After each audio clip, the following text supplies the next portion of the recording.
Allô? C'est un petit vidéo pour essayer de régler une question qu'on se fait souvent poser en classe. La question est très simple en fait. C'est quoi la différence entre la méditation et la relaxation? Donc, juste pour commencer, qu'on soit sur la même longueur d'onde, on va toujours associer méditation et relaxation. Par contre, il y a beaucoup de différences entre les deux pratiques. En fait, c'est probablement plus simple de vous dire qu'est-ce qui est réellement semblable entre les deux, et ça se résume à un seul point. Avec la méditation, comme avec la relaxation, on peut arriver à calmer le corps. La relaxation, ça va être toute activité ou moyen par lequel on va tenter de laisser aller les tensions dans le corps qui sont causées par le stress en focusant sur quelque chose d'autre. Comme je le disais, c'est quelque chose qui est généralement possible aussi avec la méditation. Par contre, la méditation est dite plus efficace pour aider sur la douleur et les problématiques que je vais dire avec des grands guillemets là, intérieures, comme par exemple l'anxiété.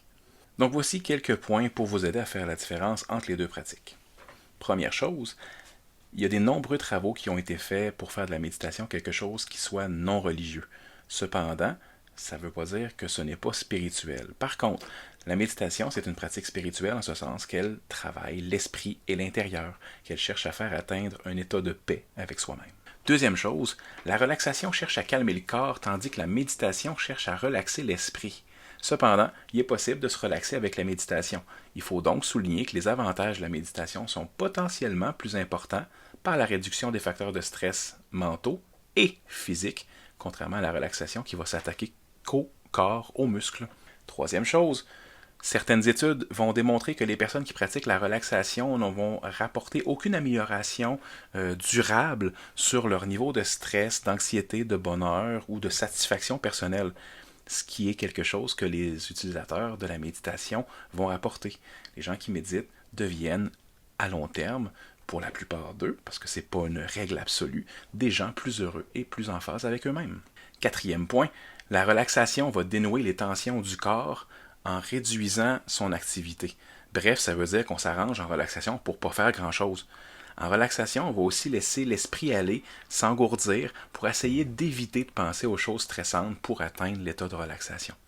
En méditation, cependant, on va chercher activement à garder le focus. On veut que l'esprit reste actif et on essaie de ramener l'attention à chaque fois que l'esprit part ailleurs. Si la tête pense à quelque chose d'anxieux, on va prendre le temps de l'identifier pour mieux régler le problème plus tard, au lieu d'éviter cette pensée anxieuse pour atteindre la relaxation. Dernier point que je veux vous dire là-dessus, la méditation, c'est un exercice. Et comme tout exercice, on devient meilleur avec la pratique. En relaxation, on nous donne du tout cuit dans le bec et c'est supposé être efficace sur le moment. Ce l'est probablement. Mais en méditation, même si on vous dit quoi faire, sans pratique, vous n'allez jamais avoir les avantages de la méditation. Donc, en conclusion, ce que je pourrais dire, c'est que la relaxation, c'est un état d'esprit où on pense à rien de stressant pour arriver à un état de calme physique, sans pour autant, par contre, s'attaquer aux facteurs de ce stress qui nous a amenés à devoir faire de la relaxation.